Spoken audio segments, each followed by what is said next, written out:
Hi గారు, welcome to our channel. ప్రస్తుతం మనతో పాటు దాము బాలాజీ గారు సీనియర్ జర్నలిస్ట్ ఉన్నారు. వారితో ఒకసారి మాట్లాడదాం. నమస్కారం సార్. నమస్తే. సార్, టీడీపీ కార్యకర్త చేబ్రోలు కిరణ్ అనే ఒక వ్యక్తి జగన్మోహన్ రెడ్డి గారి సతీమణి భారతిరెడ్డి గారి పైన అసభ్యకరమైన రీతిలో కొన్ని కామెంట్స్ అయితే చేశారు సార్. అది సోషల్ మీడియాలో విపరీతంగా వైరల్ అవ్వడంతో ఆ తర్వాత టీడీపీ వాళ్ళు కూడా రియాక్ట్ అయిపోయారు. అతని పార్టీ నుండి సస్పెండ్ చేసి కేసు నమోదు చేసి అరెస్ట్ కూడా చేయించడం జరిగింది. సో ఎందుకు ఈ స్థాయిలో పర్సనల్‌గా ఒక మహిళలపై ఎళ్లి ఈ విధంగా కామెంట్స్ చేస్తున్నారు? అంటే నేతలు గావచ్చు, కార్యకర్తలు గావచ్చు. మీరేం చెప్తారు సార్ ఈ కిరణ్ గురించి? కిరణ్ లాంటి వాళ్ళు అన్ని పార్టీల్లోనూ ఉంటారు. మామూలుగా వైసీపీలో ఇలా ఉంటే వాళ్ళు చాలామంది ఉన్నారు. టీడీపీలో చాలామంది ఉన్నారు. ఇక్కడ కూడా మనం చూస్తున్నాం ఇప్పుడు.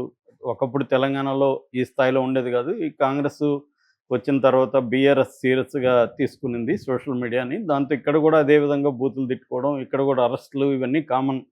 అంటే ఆంధ్రప్రదేశ్ ఎలా ఉందో తెలంగాణ కూడా ఈ విషయంలో సోషల్ మీడియా వారి విషయంలో సేమ్ టు సేమ్ ఉంది. అక్కడ ప్రభుత్వం ప్రతిపక్ష సోషల్ మీడియా మీద విరుచుకుపడుతుంది, దారుణమైన కేసులు పెడుతుంది. ఈ నేపథ్యంలో చేబ్రోలు కిరణ్ అనే ఒక కుర్రవాడు పీబీటీవీ అనే దాంట్లో పాయింట్ బ్లాంక్ అనే ప్రోగ్రాంలో మాట్లాడుతూ వైఎస్ భారతిరెడ్డి గురించి అతి దారుణమైన కామెంట్లు, వాళ్ళ పిల్లల గురించి అతి దారుణమైన కామెంట్లు చేశాడు. ఆ వీడియోని వైరల్ చేశారు. దాంతో ఒక్కసారిగా జగన్ సోషల్ మీడియా ఈ మధ్యకాలంలో గత 2-3 నెలల నుంచి జగన్ సోషల్ మీడియా చాలా యాక్టివ్ అయింది, అగ్రెసివ్ అయింది. ఎందుకంటే ఒక రౌండ్ అందరూ జైలుకి వెళ్ళి వచ్చారు. వాళ్ళకి అర్థమైపోయింది పోలీస్ స్టేషను, జైలు, కోర్టు అంటే ఇంతే కదా, ఇంకేమీ చేస్తారు మనల్ని అన్న విషయం అర్థమైపోయి వాళ్ళు మరీ అగ్రెసివ్గా వెళ్ళిపోయారు. అలాగా వీళ్ళు ఈ వీడియోని విపరీతంగా వైరల్ చేయడం మొదలుపెట్టారు. వీడిని అరెస్ట్ చేసే వరకు మేము నిద్రపోమని అతని మీద కేసులు పెట్టడం ఇవన్నీ చేశారు, పోలీస్ కంప్లైంట్లు. సో దాంతో ఇంకా తెలుగుదేశానికి ఇబ్బందికరంగా మారింది. సో తెలుగుదేశం విధిలేని పరిస్థితుల్లో ఇతను నిజానికి ఐటీడీపీ సభ్యుడు. దానికి ప్రధానంగా ఐటీడీపీ అంటే చింతకాయల విజయ్ దానికి బాధ్యుడు. చింతకాయల విజయ్ అంటే ఎవరో కాదు, అయ్యన్న పాత్రుడు కొడుకు. సో అది లోకేష్ ఆధ్వర్యంలో నడుస్తుంది. సో మరి ఒక ఐటీడీపీ మెంబరు ఈ స్థాయిలో ఇంత దారుణమైన కామెంట్స్, మామూలుగా సెటైర్లు వేసినా లేకపోతే పొలిటికల్గా విమర్శించినా కూడా కేసులు పెట్టేస్తున్నారు ఇవాళ.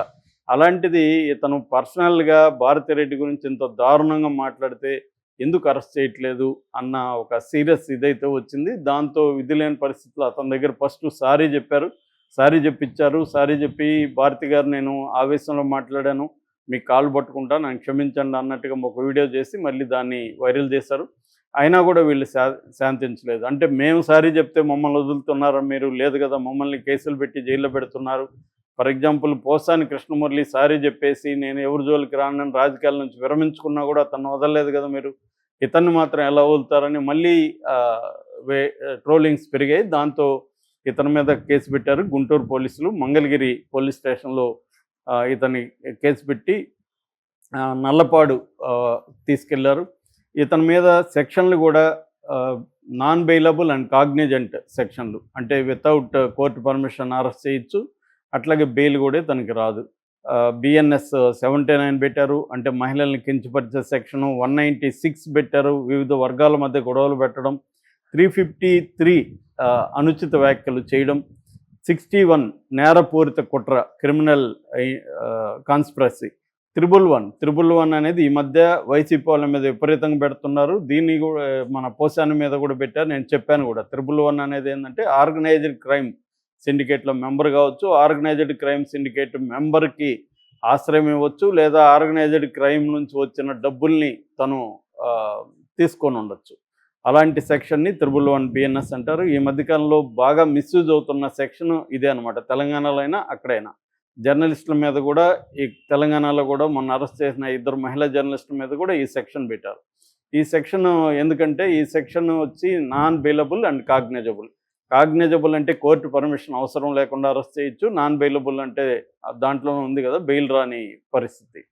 సో ఆ సెక్షన్లు ఈ అబ్బాయి మీద పెట్టారు. దాంతోపాటు జనరల్గా సోషల్ మీడియాలో ఏదన్నా ఒక విషయాన్ని బ్యాడ్గా వైరల్ చేస్తే 67A ఐటీ యాక్ట్ కింద పెడతారు.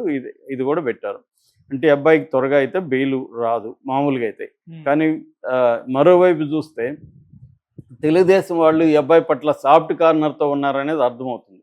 ఫర్ ఎగ్జాంపుల్ ఒక సీనియర్ తెలుగుదేశం జర్నలిస్టు చాలా పెద్ద పోస్ట్ పెట్టాడు. కిరణ్ నాకు చాలా ఇష్టం, కిరణ్ చాలా హార్డ్ వర్కరు, కిరణ్ తెలుగుదేశం విజయానికి చాలా కష్టపడ్డాడు, అతను పేదవాడు, బట్టలు కూడా సరిగ్గా వేసుకోడు, అతని మీద తెలుగుదేశం పార్టీకి ఎంతో కన్సర్న్ ఉంది, అతని ఆలనా పాలన చూసుకుంటారు తెలుగుదేశం వాళ్ళు, చాలా కన్సర్న్ ఉన్న చాలామంది పెద్దలు ఉన్నారు అతని వెనకాల, కాబట్టి ఇది కొంత సెన్సిటివ్ ఇష్యూ కాబట్టి తెలుగుదేశం సెన్సిటివ్గా వ్యవహరించాల్సి వచ్చింది అని పెద్ద పోస్ట్ పెట్టాడు. అంటే వాళ్ళు విధిలేని పరిస్థితుల్లో ఇతను అరెస్ట్ చేస్తారు తప్ప వాళ్ళకేమి దీని పట్ల ఇతను ఇలా మాట్లాడడం పట్ల వ్యతిరేకత లేదనేది అర్థమవుతుంది. ఈ సీనియర్ జర్నలిస్ట్కి వ్యతిరేకత ఉంటే ముందు ఖండించాలి కదా, వ్యతిరేకంగా వైసీపీది ఖండిస్తున్నారు, తెలుగుదేశం వాళ్ళది కూడా ఖండించాలి కదా. అది ఖండించకుండా అతను ఏదో విధిలేని సెన్సిటివ్ ఇష్యూ అయింది, అంతేగాని ఇతన్ని వదిలేరు అని చెప్తున్నారు. అంటే ఇతన్ని అరెస్ట్ చేసినట్టు చేసి జైల్లో కూడా మంచిగా సౌకర్యాలు క్రియేట్ చేసి దాని తర్వాత బెయిల్ కూడా త్వరగా వచ్చేట్టు చూసుకుంటారు. ఎందుకంటే పబ్లిక్ ప్రాసిక్యూటర్ వాళ్ళ వైపే ఉంటారు కాబట్టి వాళ్ళు గట్టిగా వ్యతిరేకించకపోతే బెయిల్ వచ్చేస్తుంది. సో నాకు తెలిసి ఇతనికి బెయిల్ త్వరగానే వచ్చే అవకాశం ఉంది. సో కాకపోతే ఏంటంటే 111 అతని మీద ఎందుకు పెట్టలేదు అనేది పోస్టులు కూడా విపరీతంగా వచ్చాయి కాబట్టి 111 కూడా పెట్టారు, అంటే నాన్ అవైలబుల్ పెట్టారు. సో ఇది మామూలుగానే ప్రతి ప్రభుత్వం కూడా ప్రతి పార్టీ కూడా పొలిటికల్ పార్టీ ఏదైనా అధికారంలో ఉన్నప్పుడు ప్రతిపక్ష మీడియాని, ప్రతిపక్ష సోషల్ మీడియాని, ప్రతిపక్షంలో ఉండే కార్యకర్తల్ని, నాయకుల్ని అణచివేయడానికి శాయశక్తిలో ట్రై చేస్తుంది. గతంలో జగన్ ఉన్నప్పుడు ఈనాడు జ్యోతికి ఇబ్బందులు పెట్టాడు, జ్యోతి పేపర్ని, ఈనాడు పేపర్ని సర్క్యులేషన్ కట్ చేయడానికి ట్రై చేశాడు, సాక్షి కొనే విధంగా చేసుకున్నాడు. అట్లాగే తెలుగుదేశం సోషల్ మీడియా వాళ్ళ మీద అనేక మంది మీద కేసులు పెట్టారు, అవన్నీ జగన్ చేశాడు. ఇప్పుడు అంతకంటే రెట్టింపుగా తెలుగుదేశం కూటమి ప్రభుత్వం వైసీపీ మీద ఇదే పని చేస్తుంది.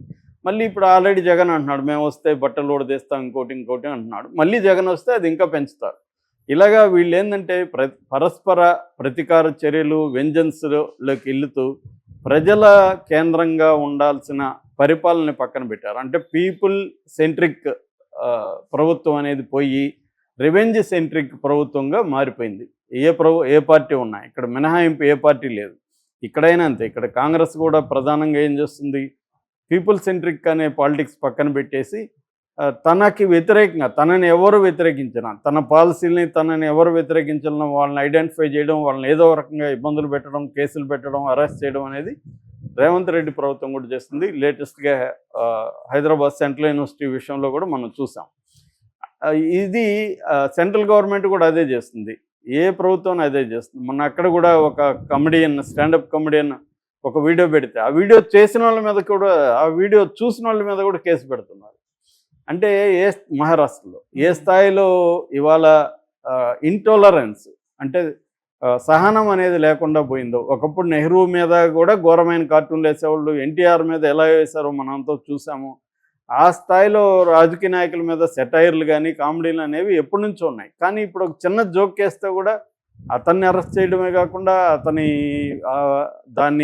ఎక్కడైతే చెప్పాడో ఆ హోటల్ని పగలగొట్టడమే కాకుండా దాన్ని చూసిన వాళ్ళ మీద కూడా కేసులు పెడుతున్నారు. సో ఈ కైండ్ ఆఫ్ ఇది దేశం అంతా కూడా, అంటే ఈ సోషల్ మీడియా వచ్చాక ఏమైందంటే ప్రజలకి ఒక వాయిస్ దొరికింది. అంతకుముందు ఎక్కడో టీ షాపు దగ్గరనో ఎక్కడో మాట్లాడుకునే విషయాల్ని బహిరంగంగా సోషల్ మీడియాలో ఎవరి ఇళ్లల్లో వాళ్ళు కూర్చొని, ఎవరి ఫోన్లలో వాళ్ళు చూసుకుంటూ తమ అభిప్రాయాలను పెట్టేయడం అనేది జరిగింది. ఇది సోషల్ మీడియాలో కూడా ఒక్కొక్కసారి విశృంఖలత్వం పెరిగిపోయి చాలా దారుణమైన పర్సనల్ కామెంట్స్ కూడా చేయడం, ఈ యాంగిల్ కూడా ఉంది. మనకి సోషల్ మీడియా అనేది ఒక టూల్, ఆ టూల్ని బ్యాడ్గా వాడచ్చు, మంచి దీనికి కూడా వాడచ్చు. సో ఇది బ్యాడ్గా వాడడం కూడా మళ్ళీ పొలిటికల్ పార్టీలే ప్లాన్డ్గా వాళ్ళ ఆర్గనైజేషన్లు పెట్టి, వాళ్ళ ఒక టీములను పెట్టి డబ్బులు ఇచ్చి ఇతరుల మీద బురద జల్లడం, వాళ్ళ పర్సనల్ ఫ్యామిలీ మీద, లైఫ్ మీద అటాక్ చేయడం అనేది మళ్ళీ పొలిటికల్ పార్టీలే ప్రధానంగా చేస్తున్నాయి. సామాన్య ప్రజల కంటే కూడా ఇక్కడ దోషి ఎవరంటే మళ్ళీ పొలిటికల్ పార్టీలే. సో పొలిటికల్ పార్టీలు ఇవాళ దేశంలో ప్రతి పొలిటికల్ పార్టీ కూడా ఎవరికి సిద్ధాంతం కానీ, లేకపోతే ప్రజల పట్ల కన్సర్న్ కానీ, ఈవెన్ పార్టీ లాయల్టీ కానీ ఏమీ లేకుండా పోయింది. ప్రతి ఒక్కరికి ఏంటంటే అధికార కేంద్రిత రాజకీయ